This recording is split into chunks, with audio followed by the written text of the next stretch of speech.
Hey, how's it going, guys? I'm 1 minute late, and that drives me crazy. So I'm sorry. I apologize if you tuned in at 11 just to hear all this. But if you didn't, you just found me on Facebook. You just found me on Facebook. It's a good thing. So the lesson we've been studying with on Thursday nights with a few of my students has been in Luke chapter 3 lately. And lately has been about John the Baptist. It's been about John the Baptist. So now we're in the situation where Luke has recorded that what John the Baptist is doing is a prophecy fulfilled from the prophet Isaiah. So that's where we're at. He's in the wilderness. He's baptizing people. He's told people what they can do. He's talking about have a life that is a life of salvation, a life of just live your life like a Christian should. You know, talked about if you have two shirts and someone else don't have one, give one. It's food, give some.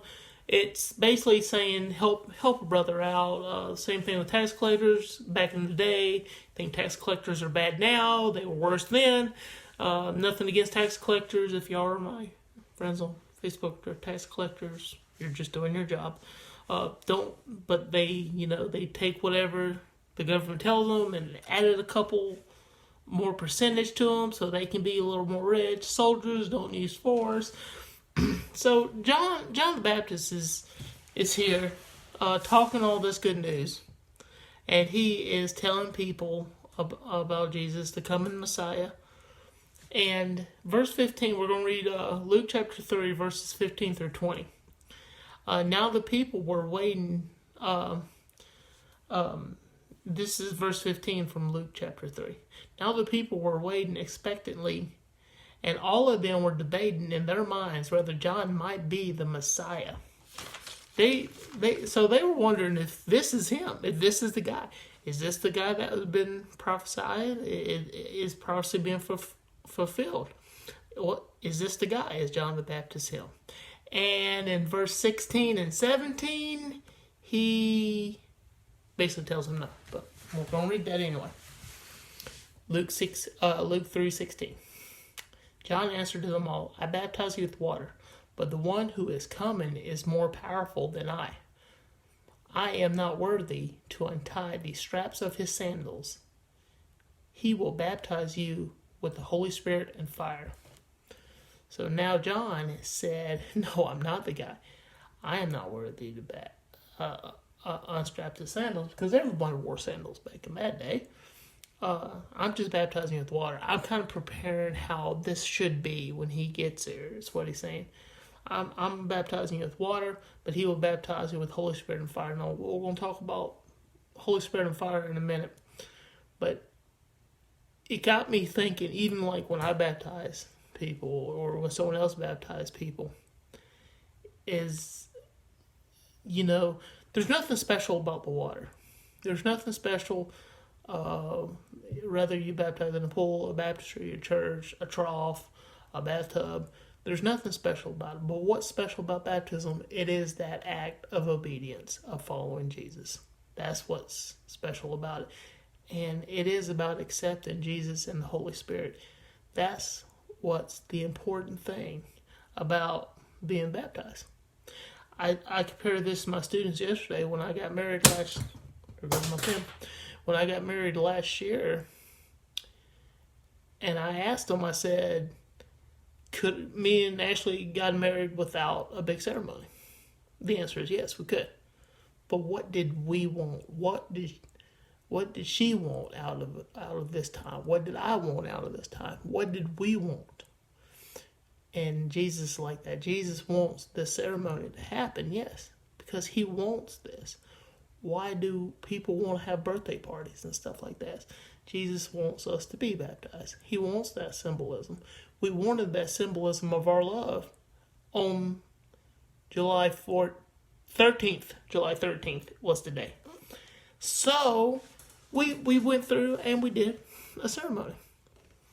So that's what it is. He's going to baptize you with the Holy Spirit. He will put himself inside of you. The Holy Spirit will come in here. That's the important part.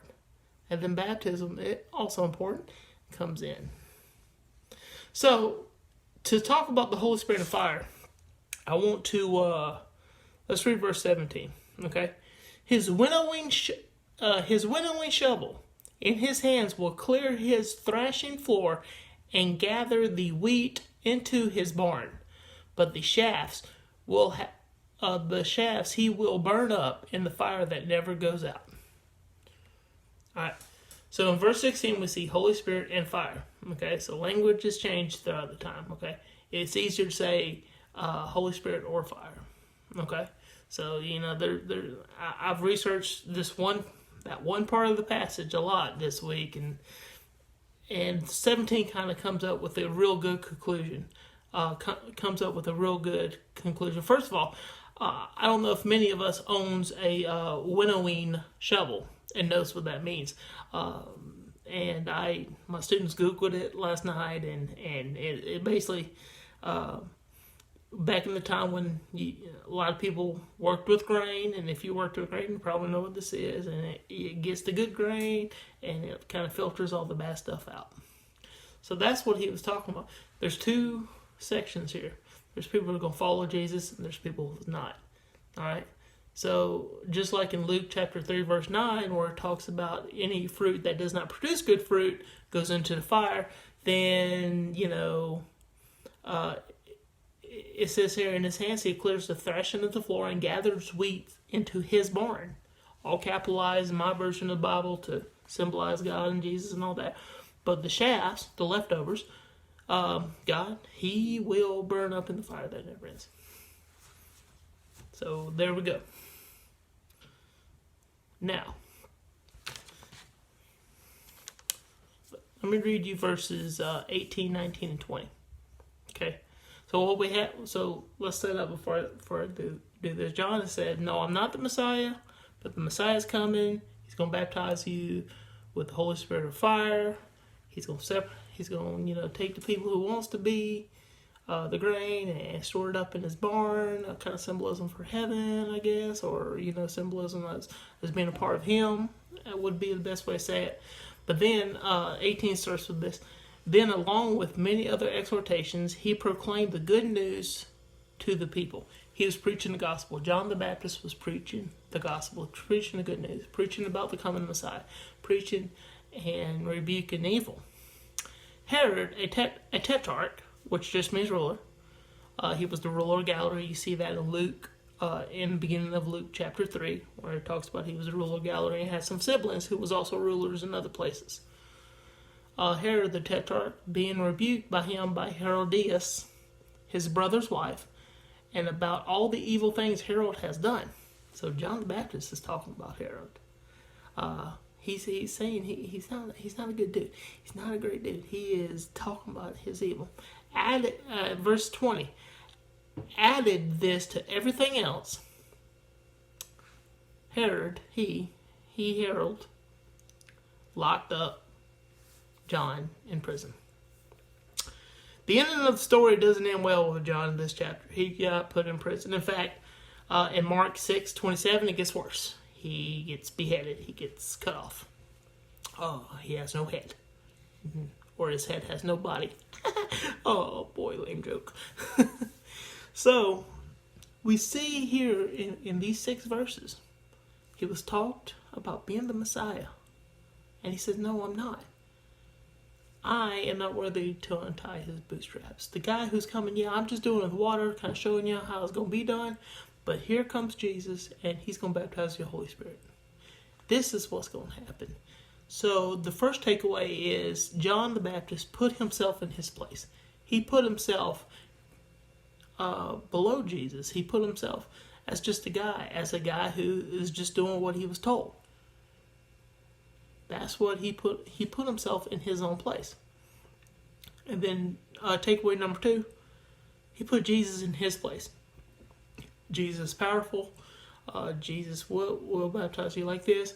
He used the farming analogy of the winnowing shovel to get the good grain, and then anything else gets put in the fire. As I said, similar to Luke 3:9 about cutting down some that doesn't produce fruit and get thrown in the fire. It is no use to them. Okay? Because sort of what everybody likes to say, the popular term, especially in sports teams and I guess even show choirs and bands and all, you got to be all in. Okay, we have to be all in with Jesus. We have to be all in with what Jesus wants us to do. And John the Baptist was definitely all in. So, 2 takeaways: he put himself in his place, and that was below Jesus. He put Jesus in his place. That was above all things. And the third takeaway, and it's not pretty. It will cost you something. It cost John the Baptist his life at the end. Following Jesus cost John the Baptist in his life.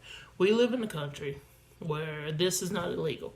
What I'm doing right here, being on the phone, being on Facebook Live, having Zoom meetings, having church buildings, being a minister, being a pastor, is not illegal. There's some countries where what we're doing, if we were in that country, would be wrong, would be illegal. So you got to put yourself in perspective.